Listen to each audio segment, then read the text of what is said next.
Sources close to international legal institutions have revealed that an arrest warrant has been issued in connection with both financial crimes and alleged human rights abuses that cross international borders.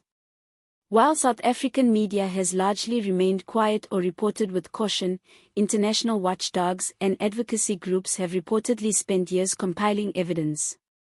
They have been discreetly collecting documents, witness testimonies, and digital records that allegedly trace illegal international money flows, concealed assets, and abuses of state power. Although neither Interpol nor the International Criminal Court has issued an official statement at the time of this report, diplomatic whispers suggest that the warrant has already been delivered to Pretoria. As a result, mounting legal pressure is building on the South African government to comply, or else risk sanctions and restrictions on the travel of its senior officials. For those who believe the ANC was already deeply divided, this could prove to be the final breaking point. Insiders say powerful factions within the ruling party are clashing bitterly over how to address the crisis. On one side stand Ramaphosa loyalists, who argue that this is nothing more than a coordinated foreign attack on South Africa's sovereignty, an attempt to derail the 2026 general elections. On the other, veteran critics within the ANC are privately celebrating, viewing this as their long-awaited opportunity to strip Ramaphosa of power once and for all. Some former allies are even rumored to be prepared to testify against him, whether in international courtrooms or at least in the court of public opinion.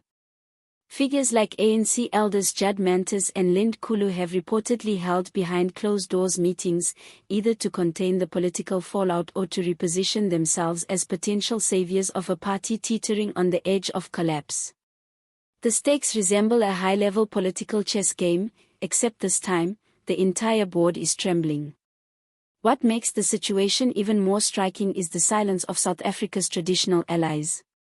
Governments that are usually outspoken, such as the UK, the United States, and EU member states, have been noticeably quiet.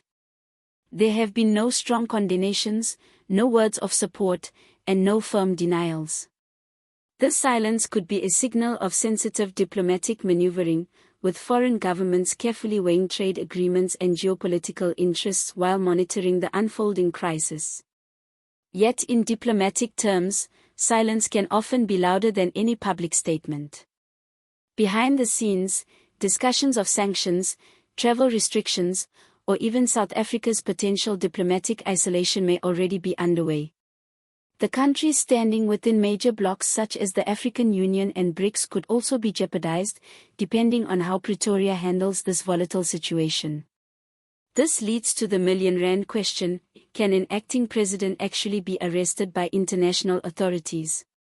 Technically, yes, but in practice, the matter is immensely complex. International law, claims of diplomatic immunity, and issues of national sovereignty all collide in such cases. However, history provides examples where even the most powerful leaders were not immune to justice. Omar al-Bashir of Sudan was pursued for years by the ICC, and former Serbian President Slobodan Milosevic was ultimately tried in The Hague. Whether Ramaphosa will ever face trial abroad depends on numerous factors: domestic political pressure, citizen protests, global negotiations, and above all, the stance of the ANC itself. If the party abandons him, resignation or a severe collapse in his political power could follow. Officially, the presidency has declined to comment, citing ongoing legal matters and the absence of official documentation.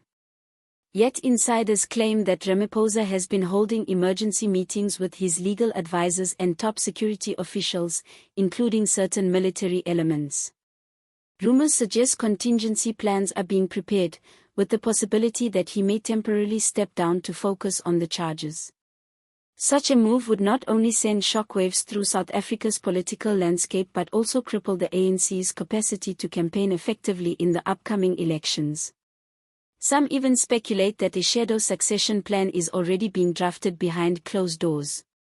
Regardless of his guilt or innocence, this international arrest warrant marks a historic turning point for South Africa. It forces the nation to confront deep questions about the rule of law, global accountability, and the strength of its democratic institutions.